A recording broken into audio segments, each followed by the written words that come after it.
13. Evangelio según San Juan, capítulo 13. Y vamos a leer versículos 34 y 35, que fue el texto base de esta enseñanza la semana anterior. Y hoy día es la continuación de este tema en el nombre de Jesús. Juan capítulo 13, versículos 34 y 35.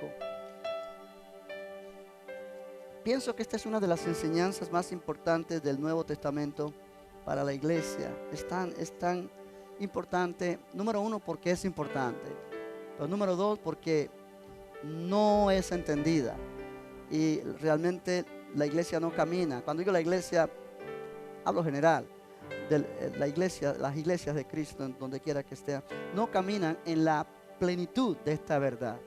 Y por eso es bueno meditar en esto y dejar que el Espíritu de Dios nos dé entendimiento.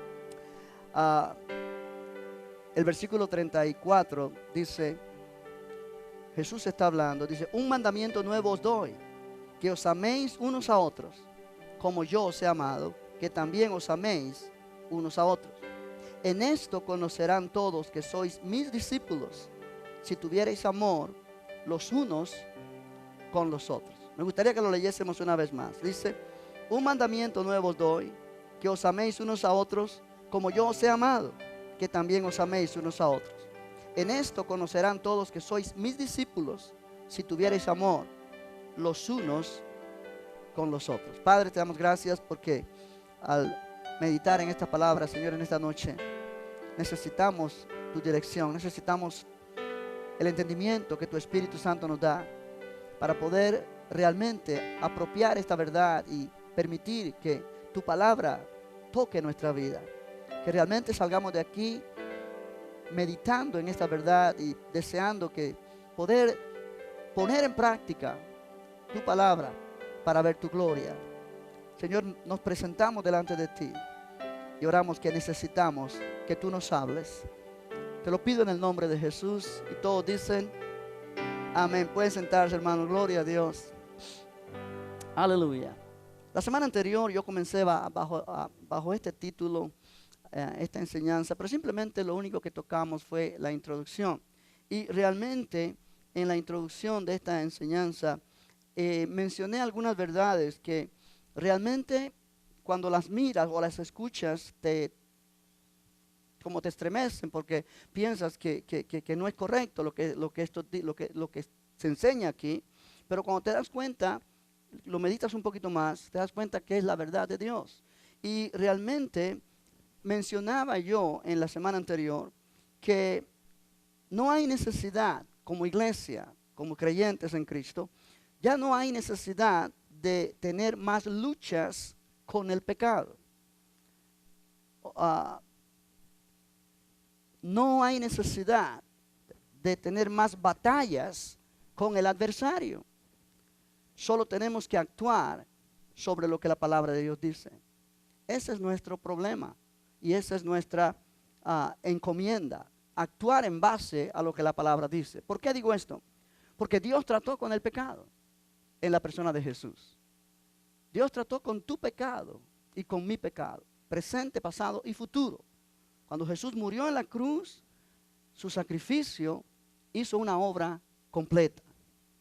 Amén. Sí, no es nuestra experiencia, pero es la realidad de la palabra. Y nosotros necesitamos acostumbrarnos a ajustar nuestra vida a la palabra de Dios. ¿Sí? Todavía fallamos, todavía pecamos, pero realmente ya no es el problema de la iglesia el pecado. ¿Por qué? Porque la Biblia dice que si pecamos, abogado tenemos para con el Padre, a Jesucristo el justo. Él es nuestro abogado que intercede, que ruega, que nos defiende delante del Padre. En efecto, la Biblia enseña que Dios nos habla en su palabra para que no pequemos. Sí, en 1 de Juan capítulo 2, verso 1 dice: hijitos, estas cosas os he hablado para que no pequéis. Pero si pecáis, se asume que la conducta general de un cristiano es no pecar. Pero se entiende que por estar en un cuerpo que todavía no está redimido, todavía no tenemos una mente renovada 100%, todavía cometemos errores y fallamos, Dios ya hizo la provisión para que cuando nosotros pecamos, confesemos nuestro pecado delante de Dios, creyendo que Él es fiel y justo para perdonar. Amén. Y en el momento que lo hacemos, Jesucristo es nuestro abogado. Y el Padre nos perdona. Y cuando Él perdona, Él olvida. Y realmente la comunión con Dios se restaura. Y no permitimos que el enemigo use nuestros fallos para tomar dominio sobre nosotros. Nuestra lucha ya no es con el adversario. El adversario sí está alrededor nuestro buscando a quien devorar. Pero cuando nosotros caminamos en la palabra de Dios, Él no es problema, porque Él está vencido. Y cuando caminamos en la palabra de Dios, nosotros vamos a someternos a esa palabra, a resistir al diablo, y Él huirá de nosotros. O sea, el sacrificio de la cruz fue suficiente. Desde el momento que Jesús no necesita volver a morir por nuestros pecados, desde el momento que Él ya no necesita volver a sacrificarse por nosotros, implica que lo que Él hizo fue eficaz para siempre. Ya no es problema. Aleluya. ¿Cuánto se entiende? Ahora, el problema nuestro, o mejor dicho, lo que realmente debe ocupar nuestra mente, nuestra vida como creyentes en Cristo, es tener la mente de Cristo. Tener la mente de Cristo. Óyelo bien. Tener la mente de Cristo. Yo quiero que mires en tu Biblia, en el libro de Primera de Corintios, capítulo 2. Primera de Corintios 2, en el versículo 16. El apóstol San Pablo hablando a los corintios. Y la iglesia de Corinto era una iglesia que no era nada perfecta. Era una iglesia donde había toda clase de pecado. Pero era la iglesia del Señor. Era la iglesia del Señor. Amén. Era la iglesia del Señor. Y el apóstol Pablo menciona allí, en el capítulo 2, en el versículo 16, dice, porque ¿quién conoció la mente del Señor?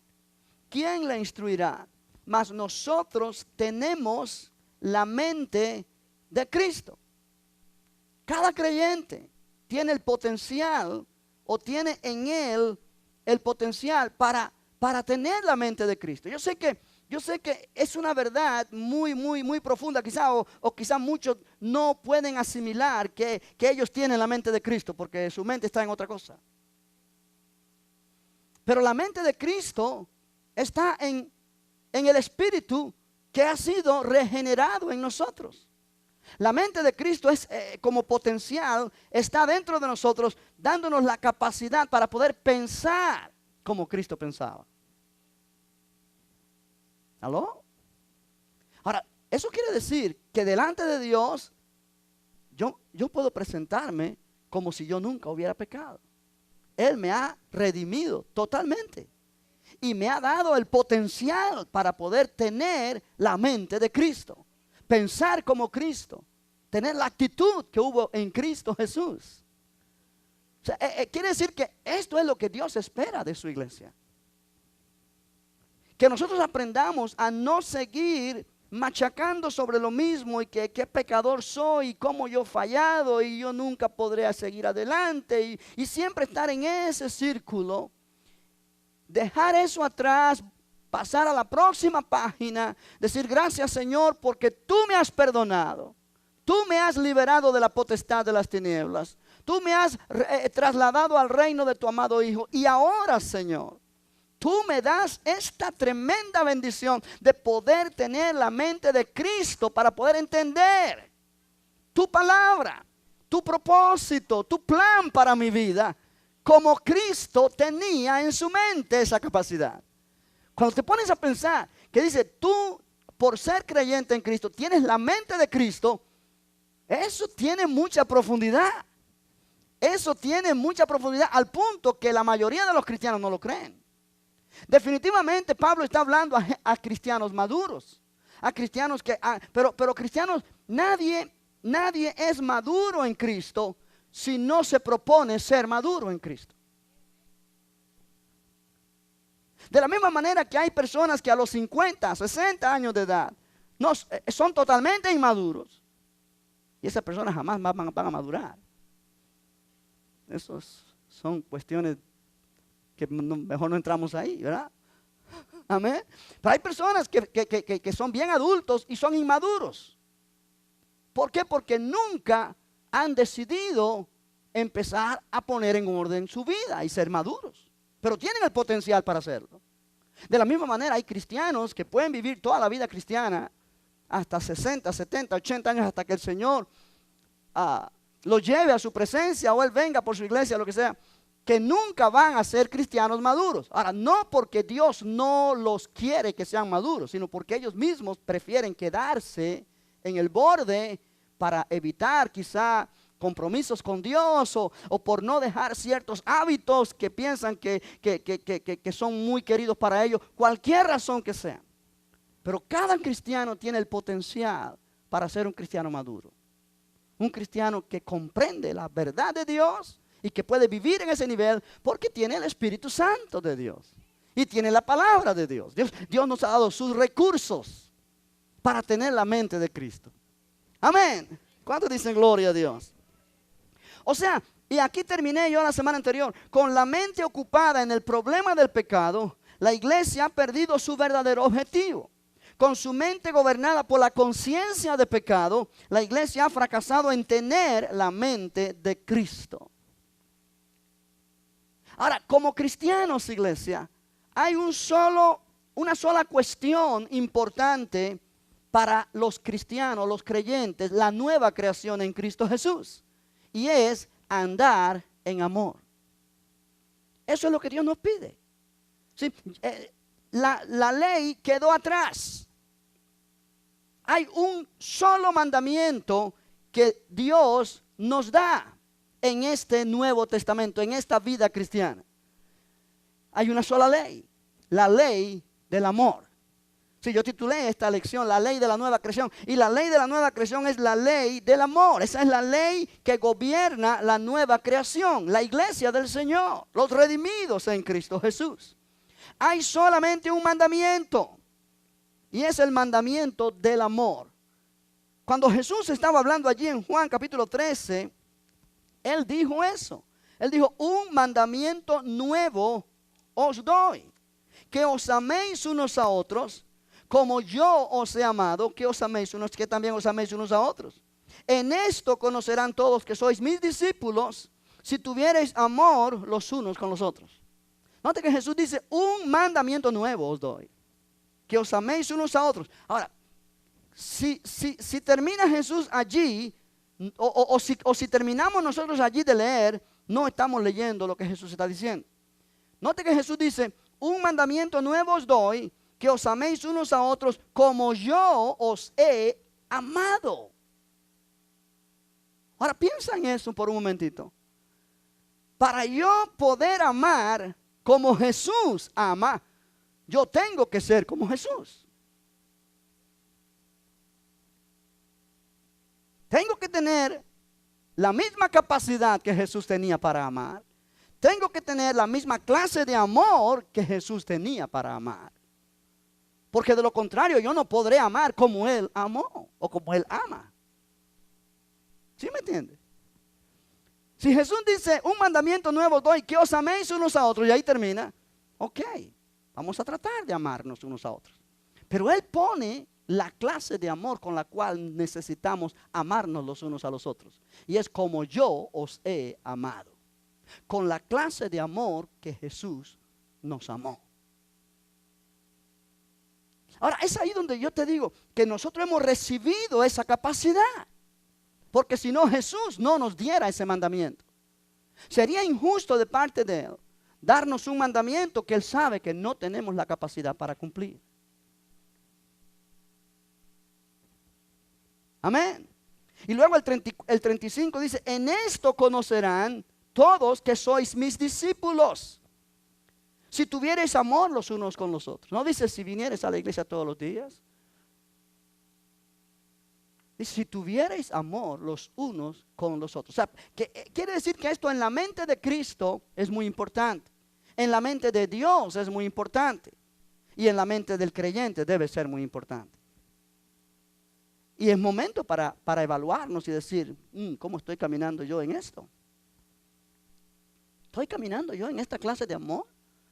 Amor con el cual Jesús me amó a mí. Oh, esto es precioso. Esto es tremendamente precioso.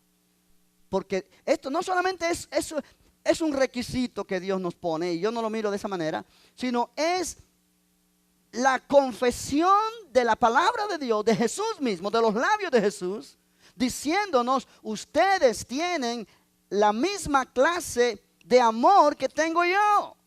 O ustedes tienen la misma capacidad de amar que tengo yo. Amén. Porque si no, Él no nos pidiera esto. Si no fuera así, Él no nos pidiera esto. O sea, que el único problema que la nueva creación tiene es andar en amor. Andar en amor. Y la descripción más clara de este andar en amor está detallada en Filipenses 2. Míralo allí conmigo, por favor. Filipenses capítulo 2, versículo 5. Filipenses 2, versículo 5. Cuando lo tenga, dice amén. Porque quiero que usted lo esté mirando allí cuando yo lo estoy leyendo. Filipenses 2, 5. ¿Ya lo encontraste?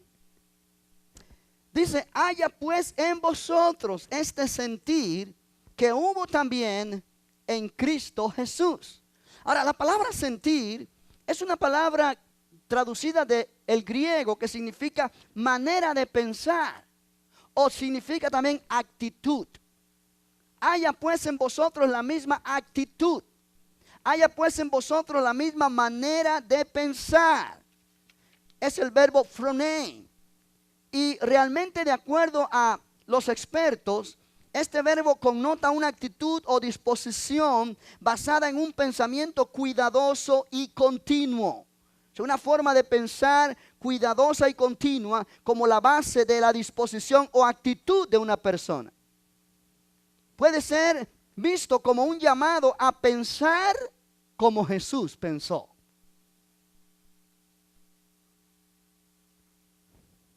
Aleluya, no se me quede tan callado. Ahora, note que dice, haya pues en vosotros.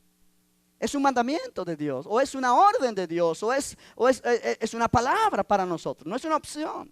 Haya pues en vosotros este sentir, esta manera de pensar, esta actitud que hubo también en Cristo Jesús. ¿Cuál fue la actitud que hubo en Cristo?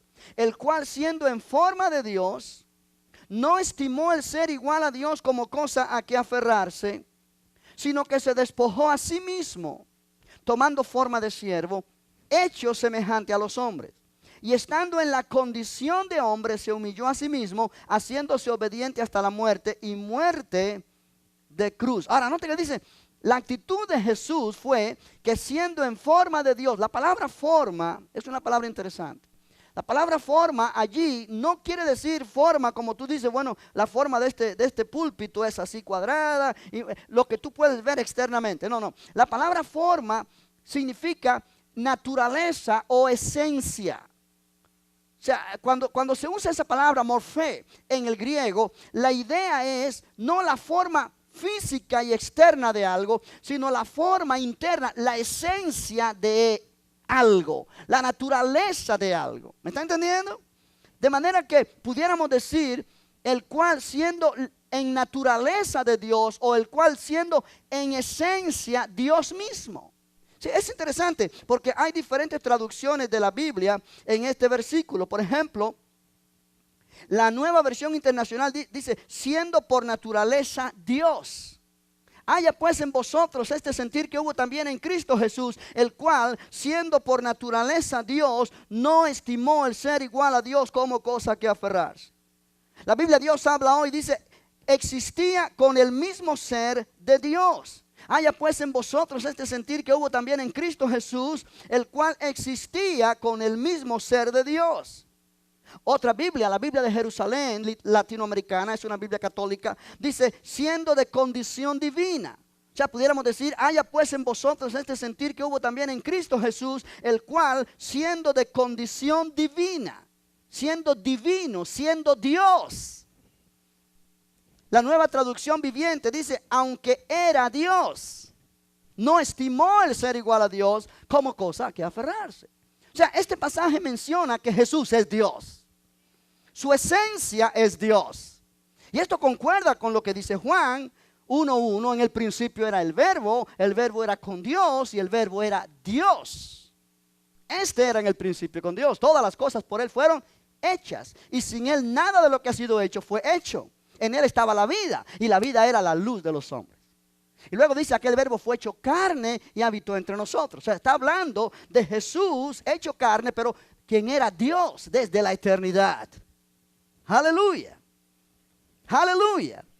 Jesús orando al Padre en Juan 17 dijo, Padre, glorifícame tú con aquella gloria que tuve contigo antes que el mundo fuese. Está hablando de su divinidad, está hablando de su eternidad con el Padre. Está hablando de algo más que humanidad. Ya es claro por la Biblia, por la palabra de Dios, que Jesús existía desde la eternidad como Dios, en forma de Dios, en esencia de Dios. Pero la forma de pensar, la forma de sentir, la actitud que hubo también en Cristo Jesús es que aunque existía en forma de Dios, no estimó el ser igual a Dios como cosa que aferrarse, sino que se despojó a sí mismo tomando forma de siervo. Cuando Él vino a esta tierra, Él demostró en cada paso que Él dio, en cada palabra que habló, en cada cosa que Él hizo, que Él era Dios. Él dijo, yo y el Padre una sola cosa somos. Él dijo a Felipe, Felipe, tanto tiempo hace que estoy con ustedes y no me han conocido. El que me ha visto a mí, ha visto al Padre. O sea, que habla de su divinidad, pero también habla de su humanidad, caminando en comunión íntima con su Padre. Pero el punto aquí que me llama la atención es este. El que caminó en esta tierra sin pecar, el que caminó en esta tierra siendo Dios, en su forma de actuar, no actuó como Dios. Delante de la gente, déjame ponerlo de esta manera para no confundir a nadie. Él era una persona siendo Dios que tenía todo el derecho de ponerse a exigir o a ser servido de la gente. ¿Ah? Pero tú no ves esa conducta en los evangelios cuando tú miras la vida de Jesús. Fue un hombre que dijo, el Hijo del Hombre no ha venido para ser servido, sino para servir. Y eso concuerda con lo que Pablo dice acá.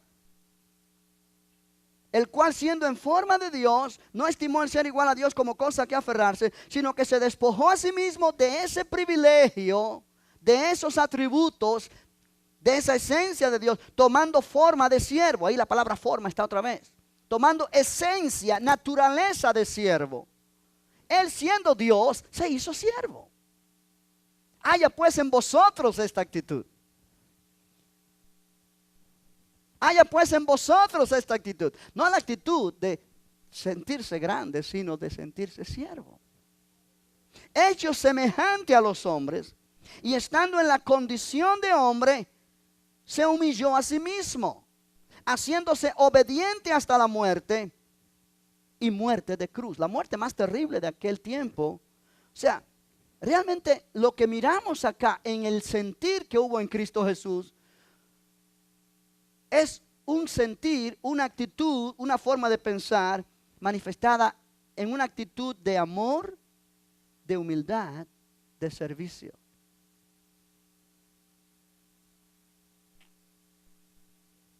Este es lo que la iglesia necesita entender. Este es el problema que la nueva creación enfrenta. Ya el pecado no es problema. Ya el diablo no es problema. Ahora nosotros somos el problema. Nuestra decisión a comenzar a actuar y a vivir como Dios demanda y como Dios espera de nosotros. ¿Y qué es lo que Dios espera? Que comencemos a tener la mente de Cristo. Haya pues en vosotros este sentir, esta forma de pensar que hubo también en Cristo Jesús. Por ejemplo, ¿tú te acuerdas cuando Jesús en un momento dado, cerca de ir a la cruz, él se quitó su ropa, se ciñó una toalla y comenzó a lavar los pies de sus discípulos. Vamos a mirarlo allí en Juan capítulo 13. Esta es la actitud que hubo en Cristo Jesús. Él dio una lección objetiva a sus discípulos cuando él hizo esto. Juan capítulo 13. Aleluya. Oh, gloria al nombre del Señor. Versículo 1. Antes de la fiesta de la Pascua, sabiendo Jesús que su hora había llegado para que pasase de este mundo al Padre, como había amado a los suyos que estaban en el mundo, los amó hasta el fin. Los amó hasta el fin. Esto habla, los amó hasta el final de sus días, pero los amó hasta lo máximo. Y cuando cenaban, como el diablo ya había puesto en el corazón de Judas Iscariote, hijo de Simón, que le entregase, sabiendo Jesús que el Padre le había dado todas las cosas en las manos y que había salido de Dios y a Dios iba, se levantó de la cena y se quitó su manto y tomando una toalla se la ciñó. Luego puso agua en un lebrillo y comenzó a lavar los pies de los discípulos y a enjugarlos con la toalla con que estaba ceñido. Ahora, esta actividad era algo común que se hacía en las casas para atender a los huéspedes, a los invitados que llegaban de visita a la casa. Y la mayoría, los que tenían posición, ponían a un esclavo para hacer este trabajo.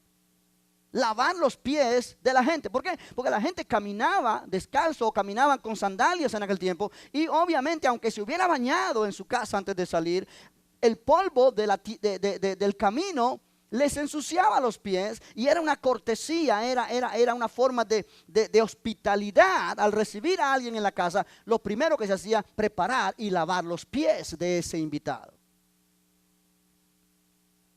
Y Jesús toma esta posición, al punto que Pedro se revela.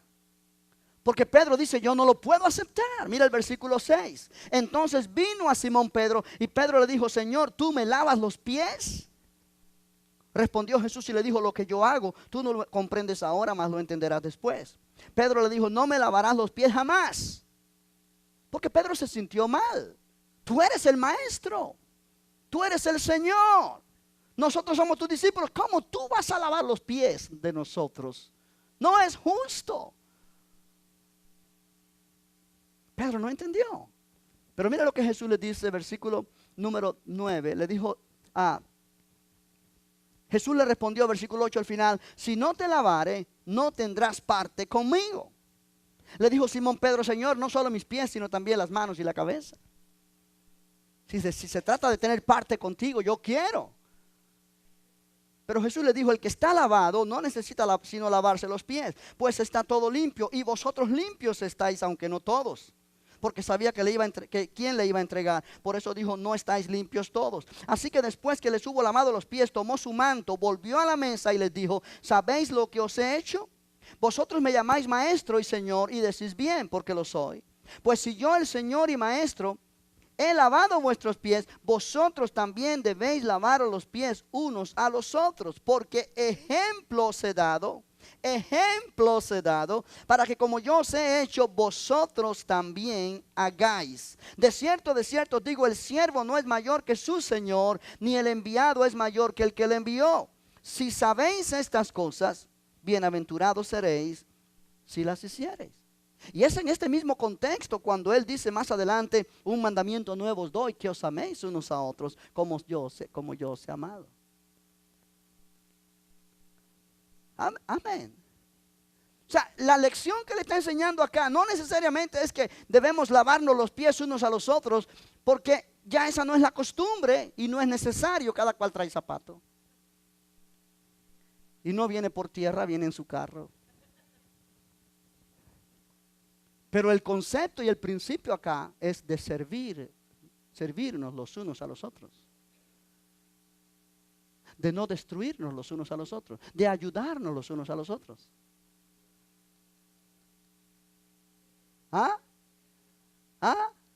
Él dijo, ya ustedes están limpios todos, pero le falta lavarse los pies porque se lo ensuciaron. ¿Cuántas veces nosotros como creyentes estamos limpios porque somos creyentes en Cristo?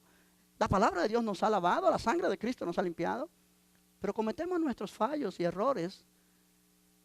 Y muchos hermanos en la iglesia, en vez de lavarnos los pies, agarran más tierra y le echan. Y empiezan, claro, no con tierra de verdad, sino con la lengua. Porque entonces empiezan a hablar y hablar mal, y hablar del otro, y hablar del otro, y hablar del otro. Eso es lo que Jesús está aquí insinuando.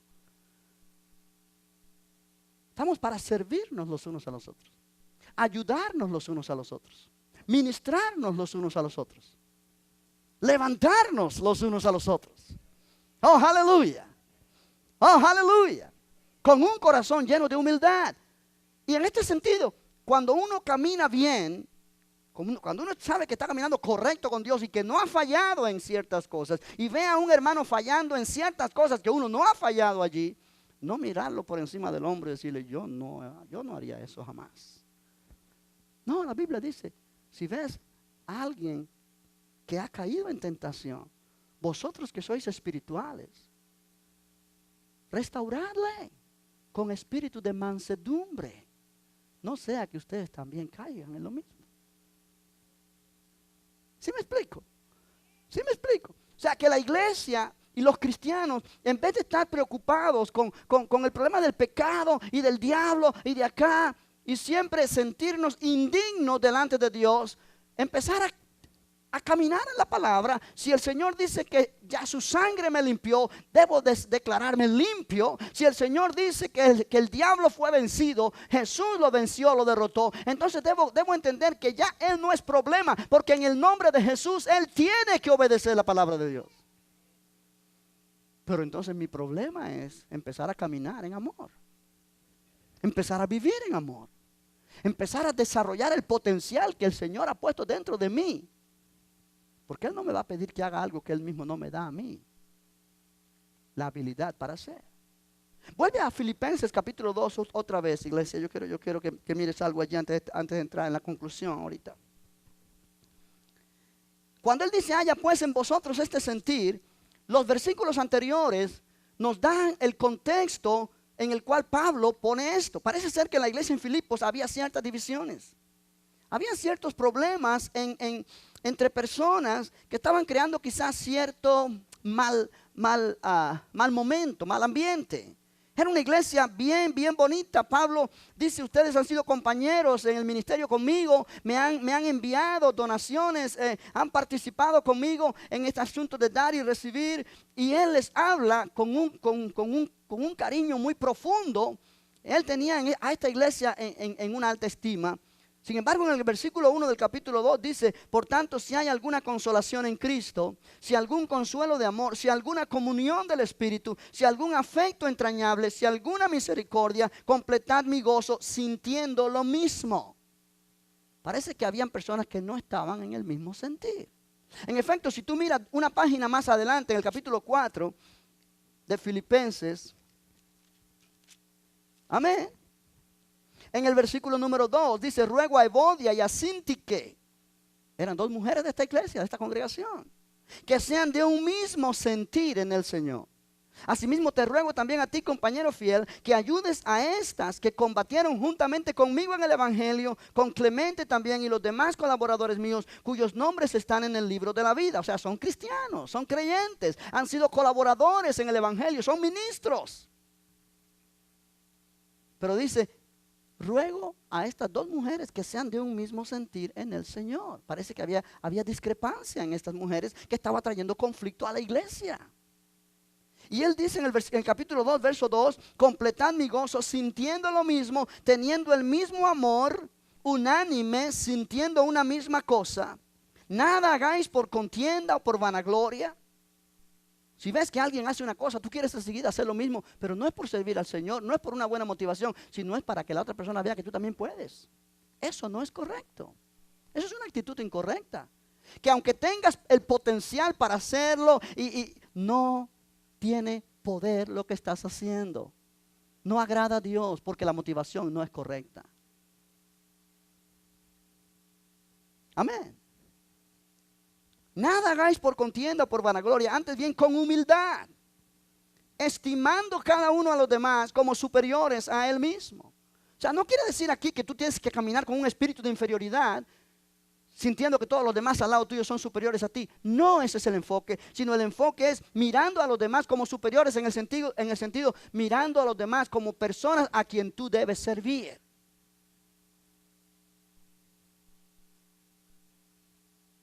Tener ese corazón de servir, de siervo. Sin importar cuánto conoces de Cristo, cuánto ministras en la iglesia, cuánta experiencia tienes, cuántos años de convertido. Sin importar eso. Eres cristiano. Y como cristiano eres alguien que Dios te ha llamado a servir. Con un espíritu de servicio. Y un espíritu de servicio es imposible sin un espíritu de amor. Aleluya. Estimando cada uno a los demás como superiores a él mismo, no mirando cada uno por lo suyo propio, sino cada cual también por lo de los otros. Haya pues en vosotros este sentir que hubo también en Cristo Jesús.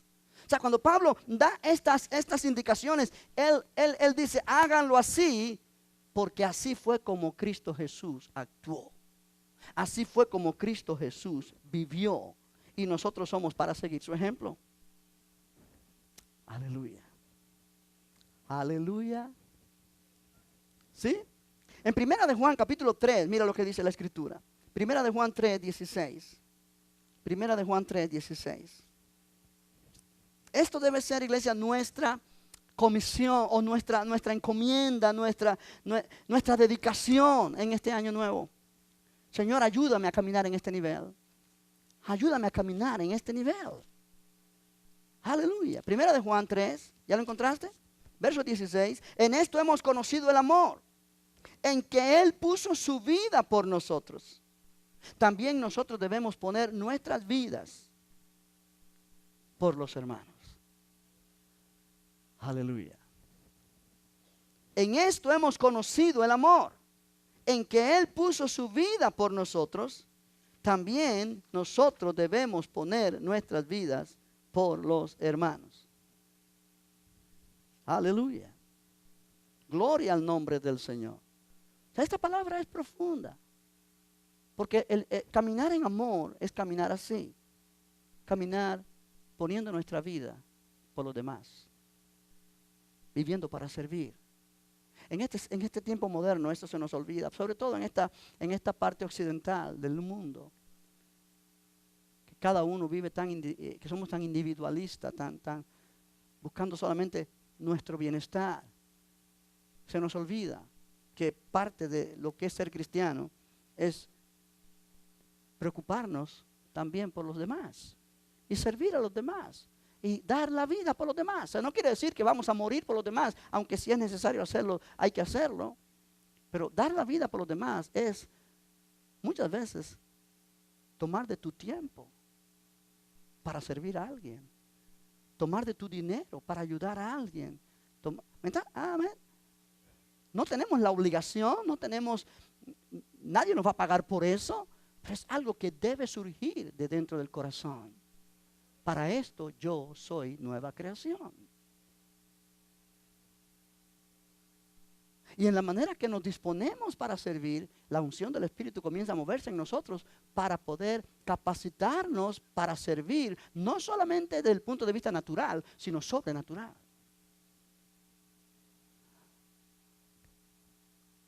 Amén. Amén. O sea, que se termina un servicio y el Espíritu de Dios pone en ti el sentir de orar por alguien porque está enfermo para que el Señor lo sane, o orar por alguien que tiene una necesidad. Tú sientes eso, pero entonces tú dices, bueno, pero es que es muy tarde ya, tengo que ir, tengo hambre.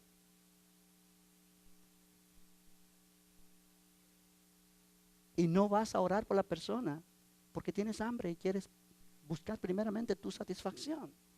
Poner la vida por alguien es decir, ok, el almuerzo puede esperar, la comida puede esperar, pero este hermano necesita que yo ore por él. Porque el Señor me está poniendo en mi corazón eso. O sea, si empezamos a buscarle aplicaciones a esto, vamos a encontrar montones de lo que significa poner la vida por los demás. Pero eso es caminar en amor. Eso es caminar en amor. Alabado sea el nombre del Señor. Eso es caminar en amor, iglesia. Caminar como Cristo caminó, pensar como Él pensó, hablar como Él habló, vivir como Él vivió. Cuando la iglesia comienza a caminar de esa manera, es Cristo en la tierra. Es impactante. La gente tiene tan mal concepto de los cristianos que nosotros necesitamos cambiarle el concepto de la gente con nuestras acciones, con nuestra vida. Aleluya. Gente que tiene mal concepto de los cristianos porque han visto gente con mal testimonio. Nosotros tenemos la responsabilidad de demostrarle que no es así con todos. Y que los que caminan de esa manera no lo están haciendo bien. Porque la palabra nos enseña a caminar en amor. Mira un último pasaje para terminar. En 1 de Juan capítulo 2, verso 6. Una página antes de la donde estabas. El que dice que permanece en Él debe andar como Él anduvo. El que dice que permanece en Él debe andar como Él anduvo. ¿Lo encontraste? El que dice que permanece en Él debe andar como Él anduvo. Verso 7. Hermanos, no os escribo un mandamiento nuevo, sino el mandamiento antiguo que habéis tenido desde el principio. Este mandamiento antiguo es la palabra que habéis oído desde el principio. Sin embargo, os escribo un mandamiento nuevo, que es verdadero en Él, en Cristo y en vosotros. Porque las tinieblas van pasando y la luz verdadera ya alumbra. El que dice que está en la luz y aborrece a su hermano, está todavía ¿en qué? En tinieblas. El que ama a su hermano permanece en la luz y en él no hay tropiezo. Pero el que aborrece a su hermano está en tinieblas y anda en tinieblas y no sabe a dónde va porque las tinieblas le han cegado los ojos. Está hablando a cristianos, no está hablando a inconversos. El que aborrece a su hermano en Cristo, el que aborrece a su hermano. Y desafortunadamente hay cristianos que aborrecen a sus hermanos en Cristo. Los aborrecen al punto que cuando lo ven llegar, cambia su rostro y no se dan cuenta, pero los que están mirando sí nos damos cuenta.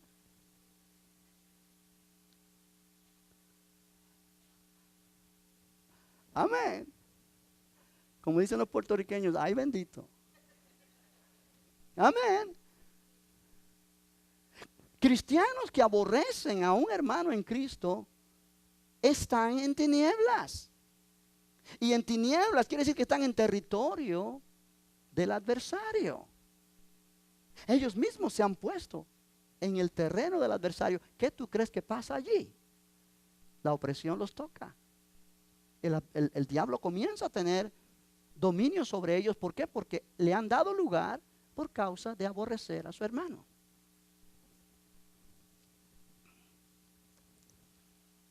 Y aquí termino porque ya el tiempo se fue y realmente la enseñanza es tremenda, ¿no? Es tremenda. Aleluya. Pero yo quiero que salgamos de aquí en esta noche con esto en nuestra mente. Ese pasaje de Pablo, haya pues en vosotros el mismo sentir que hubo también en Cristo Jesús. Haya pues en vosotros la misma manera de pensar, la misma mente. Tenemos la mente de Cristo. Y parte de esa mente es esa actitud de ser siervos y obedecer a Dios. Dice Efesios 5:1, sed imitadores de Dios como hijos amados y andad en amor, como también Cristo nos amó y se entregó a sí mismo por nosotros, ofrenda y sacrificio a Dios en olor fragante. Búscalo en tu Biblia para terminar. Búscalo en tu Biblia y léelo conmigo, porque realmente yo lo dije de memoria, pero yo quiero que tú lo mires allí. Efesios capítulo 5. Aleluya. Aleluya. Memoriza eso. Hazle caso al hermano Mike. Memoriza eso. Aleluya. Memoriza esa escritura. Oh, iglesia, es tan precioso memorizar la Biblia. Memorizar la palabra de Dios. Efesios 5, versículos 1 y 2. Dice, sed pues imitadores de... ¿Ya lo encontraste? Sed pues imitadores de Dios. Dios quiere que lo imitemos. Sed pues imitadores de Dios. Ahora, ¿en qué sentido somos imitadores de Dios? Mira el versículo 32 del capítulo 4. Versículo 31. Quítense de vosotros toda amargura. Dios no es amargo. Enojo, ira, gritería y maledicencia y toda malicia. Antes sed benignos unos con otros, misericordiosos, perdonándoos unos a otros, como Dios también os perdonó a vosotros en Cristo. como Dios también os perdonó a vosotros en Cristo. No digamos, pero ese fue Dios. Verso 1 del capítulo 5. Sed pues imitadores de Dios como hijos amados, y andad en amor, como también Cristo nos amó y se entregó a sí mismo por nosotros, ofrenda y sacrificio a Dios en olor fragante. Andad en amor. Andad en amor. Esa es la mente de Cristo. Andad en amor.